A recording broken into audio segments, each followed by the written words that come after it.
Everyone's familiar with the whole eye for an eye ethos of karmic justice. But what most people forget is that Hammurabi's code isn't aimed at merely punishing the wrongdoer or else salving someone's sense of injured merit.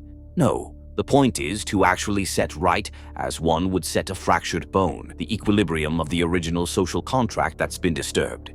If we apply that same logic to the now, if a corporation is caught dumping toxic chemicals into a town or city's water supply, we won't simply slap the organization with a fine that barely amounts to a percentage of the CEO's regular salary. We'd go straight for the heart, going after the people who actually own the offending organization.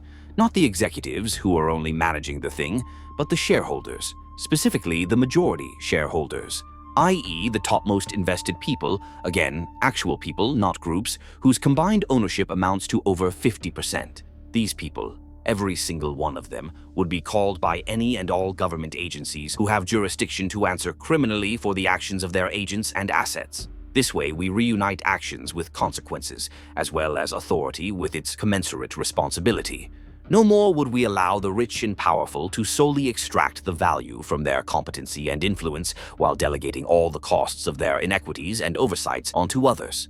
Of course, the operative words in the above ideal statement are we and allow. The reason we don't live in the world I've just described is because, as I laid out in part 1, the law only actually applies to people who can't afford politicians. So now we at last come to the title question of the video. Originally, my plan was to take a two-pronged approach, constructing systems to apply both downward pressure on the advantages of capital and status and upward pressure on pro-social cooperation.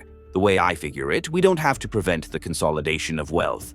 Not that we could even if we did. Just negate its influence over government and social institutions, which are supposed to operate at the behest and for the benefit of we the people, not the reverse. Just like we have a separation between church and state and a separation of powers within the government, so too would we need a partition between state and capital. But how would we actually do that?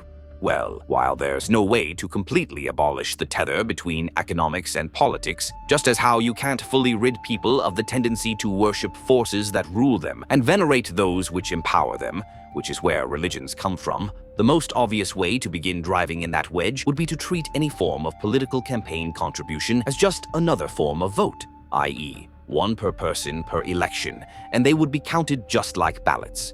You'd write a paper check tied to an actual human's personal bank account, one transaction per account. Also, organizations are not people and therefore do not get to participate in elections, period, full stop. So no business or offshore accounts allowed. There'd be a hard cap set on how much could be donated per turn, and donations would also literally count as votes. That way they couldn't use proxies. And of course, anyone caught manipulating the system in any way would be automatically permanently barred from ever participating in any election ever again, and the politician they voted for or donated to would also be instantly permabanned from ever running again. On top of all of that, it would also be necessary to restrict the franchise so as to exclude the lemmings.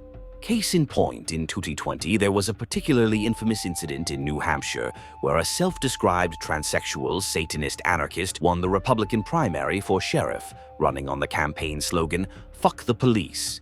The funny part is that they'd apparently only entered the race as a joke and had fully expected to lose, only to then win by over 4,000 votes because they were on a Republican ticket in a Republican area and nobody bothered to Google their name before checking the box. Now, while the first and most obvious remedy most people will suggest for this problem is to institute a set of legal standards for voting, which, while I'm not opposed to that on academic principle, the issue lies in just who gets to set and enforce those standards. Needless to say, letting governments get to decide who does and doesn't get to vote is a door I doubt most sensible people would ever wish to see opened. However, in an ideal world, I also think there are a few universal baseline standards we could all agree on, such as needing to be an actual legal citizen and resident of whichever jurisdiction whose election you wish to participate in. And since, remember, money also counts as voting, if you don't live in the city or state or county where your donation would be in effect, your contribution would be disallowed automatically.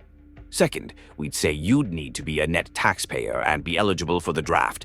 That way we wouldn't have a herd of bald and sterile sheep dictating where, what, and when the wolves are allowed to eat.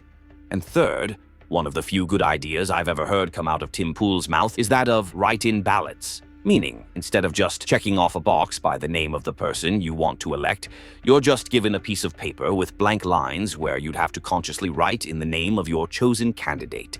That way we'd prevent the people too simple or stupid to do the most basic due diligence from diluting the system with their intellectual poverty.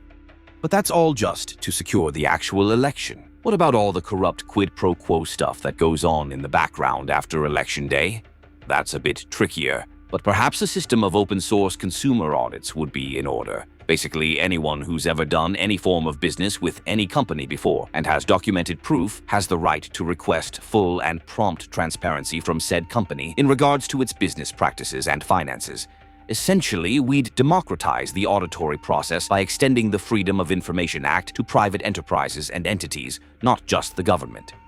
Of course, I say all that having almost no actual business experience myself, so there may be some actually legitimate reasons why this isn't done, apart from just shady people trying to hide their shady bullshit from public scrutiny.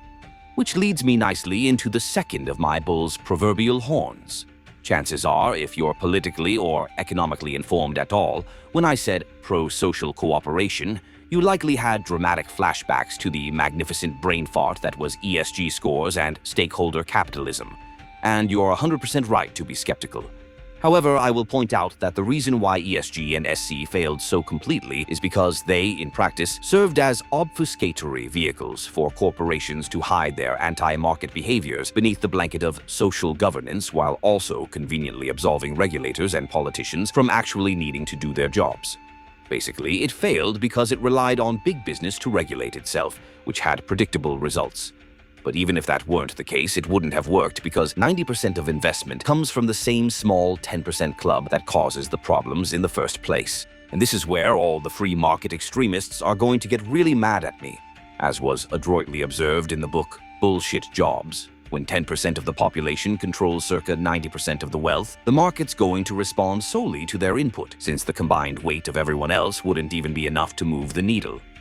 The clear and obvious problem with effectively pushing the people who actually produce things your society needs to function out of the economy should be top of mind for anyone with more sense than dollars to their names. And it's at this point I need to reiterate something I said both at the end of Part 1 as well as way back at the start of 2025, just before Donald Trump got sworn in as president again. In order to institute any meaningful market reform, you'll need to first produce a wholesale market reset, which doesn't mean eat the rich per se, but it does necessitate the rich and powerful becoming significantly less rich and powerful than they are at present, which they're never going to permit. And so any attempt to do so from within the system is the equivalent of asking a cobra to help you develop anti-venom. Nonetheless, I mentioned an epiphany near the end of Part 1. That epiphany is that the most effective way to actually fix the wealth gap is to mostly definancialize the economy.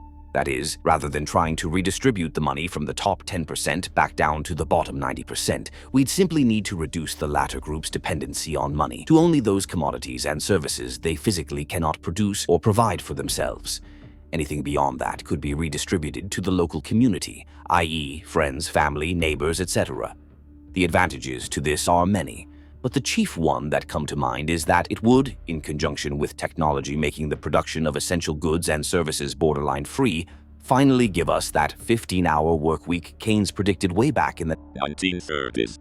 Now, if I or this channel have managed to teach you anything, your contradiction sense should be blaring at max volume right about now. As Thomas Sowell famously observed, there are no solutions, only trade-offs. And while I've made at least 4 or 5 videos at this point describing why I think utopias are a physical and logical impossibility, the reason why this particular variant will never come to be, at least not in any of our lifetimes, is because it would cause all the financial markets, which is where the elites have derived the source of their wealth and power, to implode.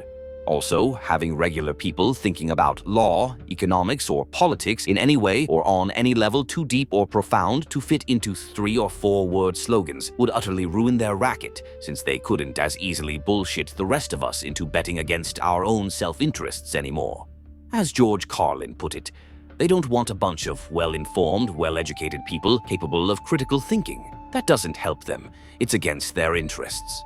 They want you to be just smart enough to run the machines and do the paperwork, but not smart enough to sit around and think about why you do it or how badly you're getting fucked over in the process. That's not an exact quote, but you get the idea. This conveniently feeds into the second major epiphany I've had in composing this thesis. Upon reading the aforementioned book, Bullshit Jobs, it dawned on me that there's actually 4 major marketplaces that don't just permeate, but in fact produce the whole warp and weft of society, and that consequently determine the every thought, action, and incentive of every single human who relies on the associated collective to see to their biological imperatives, survival and procreation. The asset market, the labor market, the social market, and the sexual market, all of which feed into and jockey with one another for priority in all our decision-making paradigms, from individual to corporate, from municipal to federal, from Pepsi or Coke to war or peace. But that's a whole separate barrel of worms, far too complex for me to substantively unpack just now. What I'm ultimately trying to get at for this particular venture is that we need to view and treat corporate and private enterprises the same way we do our government agencies, since them being allowed to operate with impunity is every bit as dangerous as any form of dystopian state you can imagine. Again, I'm fully aware that none of this is actually feasible in the world we really inhabit.